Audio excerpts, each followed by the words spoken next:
him. Of course, he becomes a free agent for the first time in his career tomorrow at 4 p.m. Eastern Time. That is one key domino left to fall. Then you're left to wonder what is next for quarterbacks like Jameis Winston. Would Jameis Winston return to Tampa Bay? Of course, Bruce Arians has said, yes, we like Jameis Winston, but ... There are others that they would look into, in particular, Tom Brady. Right now, rejoined by Mike Garafolo. And Mike, what is the latest on Jameis Winston right now? Yeah, what Bruce Arians said was we need to see what is behind door number 2, and that's exactly how yesterday played out. The Tampa Bay Buccaneers in communication with Tom Brady, making their push to see if he'd be willing to take his talents from New England down to Tampa. I know just the thought of it, I'm thinking about him in the all-red color rush Buccaneer. It's weird. I mean, there's no two ways about it. It's weird. It's going to be weird no matter what uniform he wears if it's not a Patriots uniform. But Jameis Winston, in the meantime, I'm told he had communication with other teams as well yesterday, but also with the Buccaneers. So the Bucs remaining in contact with Winston. There's no two ways about it. He is one of their fallback plans. I believe Teddy Bridgewater also a fallback plan for Tampa Bay. You would think that would hurt Jameis Winston's feelings, but if he hasn't been paying attention this whole time, with Bruce Arians saying everything that he has said this entire time about Winston, about the mistakes that he has made, and feeling like maybe somebody else could come in here and play better winning football, if Winston hasn't seen all that by now, trust me, he has. So that's how this is playing out. We'll see what happens with Winston. I believe his preference is to return to Tampa Bay as their franchise quarterback, obviously. So he is waiting like the rest of us for this big domino known as Tom Brady to fall. Tick, tick, tick, tick, tick, tick, tick, as we await and see what is next in the quarterback carousel right now. And I know, Mike G, you are going to be all over it if news breaks. In terms of Jameis, one of just 5 QBs ever to lead the league in passing yards and interceptions in the same year. The other 4 are all pretty good quarterbacks. Ben, Breeze, Bledsoe, and Warren Moon. So Jameis Winston, you look at also Teddy Bridgewater. You look at these quarterbacks around the league, it just seems like Brady is the key to it all. But just focusing in on Jameis Winston, first off, if he doesn't go back to the Bucs, is he still a starter in this league, in your opinion? Yeah, he's absolutely a starter. I mean, look, you turn on the film and you see some throws, you say, wow, that was impressive. And then he follows it up with, what the heck was that? And so I think the big challenge with him really is, look, can we find a way to – look, you're going to throw interceptions. Look, Jameis Winston threw more passes last year than any quarterback in the league. So there's going to be some.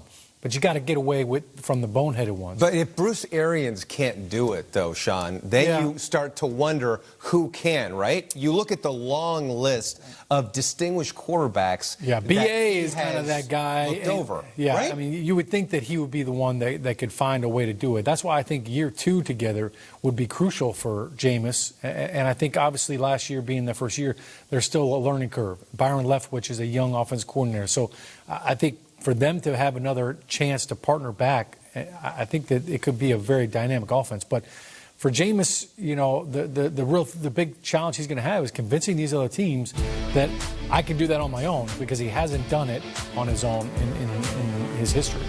I agree with the idea that maybe the second year with Bruce Arians would be, we would see a leap, because there were periods during the year last year where it looked like he had turned the corner, where the interceptions were down, they were throwing the ball a ton, he was having great success, and so you thought, okay, they've made progress. And then it felt like the interceptions come in bunches. It's almost like if he throws one, right, here comes 3 others. And maybe he panics, and it just falls off the cliff. I do wonder if a second year with Arians would be beneficial. But look, we've all listened to B.A. and we adore him for his candor.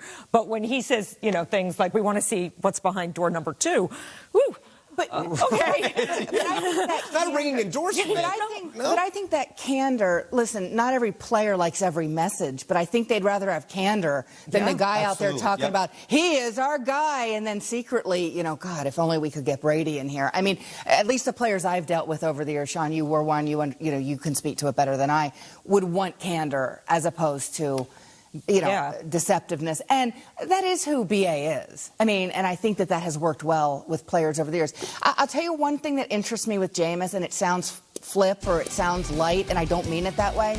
The LASIK surgery. If this was an issue, and it's an issue, if you're going to get LASIK surgery, you have an issue with your eyesight. I don't know how that plays into this coming season for him. He literally could be seen more clearly. In 2020. There you go. Oh, wow. You're just full of that them. worked. I like You're it. just full of it. But how much of it is mental and how much of it is the LASIK? And he also had a meniscus issue as well. Yeah, I mean, I don't think any of those really had to do with the decision-making of the interceptions. But to your point, if it makes him better, then it's scary to think that there could be a better version of Jameis Winston out there. I mean, when you look at the numbers of what he did this year. Well, the interceptions could easily come down, and that would make him better. Yes, absolutely. Then you don't have to throw the ball as many times because you're not trying to make up for the bad throw that you just made. And not just interceptions. A lot of them went the other way. They were pick sixes. So those are hard to come back from. So we're all thinking. If you have Chris Godwin and Mike Evans to throw the ball to, you have to be more efficient than he was. Absolutely. You cannot be matching turnover or interceptions to touchdowns. There's no question. Can't do it. They're great receivers. That's still the best spot for Jameis. Yeah, I don't no think doubt. Any it's a doubt good about spot, that. period. Yep. But again, we're all waiting for. You might have heard of him, Tom Brady. And I think Jameis is okay if he knows that door number 2 is Tom Brady. Yeah. I mean, I think it's not really a slight. Like, hey, look, I get it. No, you're right. You're right. But I think we're also in agreement that obviously Tampa Bay is a good spot for him, but also 1-year deal would probably do it. I know we have to go. It could be a crossroads moment for Jameis, though. Unlike Mariota, and they were 1-2, Mariota just signed as a backup. Yes. He was Mike Mayock's best quarterback in the year that year, I believe, if I remember from the Combine correctly, and the draft. He was in love with him, yes, right. absolutely. And now he's just signed as a backup. This is an important time for Jameis, so door number 2 might be the better option. No, that's why we call it free agency frenzy. This could easily be quarterback frenzy, the way that we're looking at it. Oh, by the way, we haven't mentioned Phillip Rivers. We're still waiting on news on him, yes. And the Colts might be trying to lure him in. We'll explain.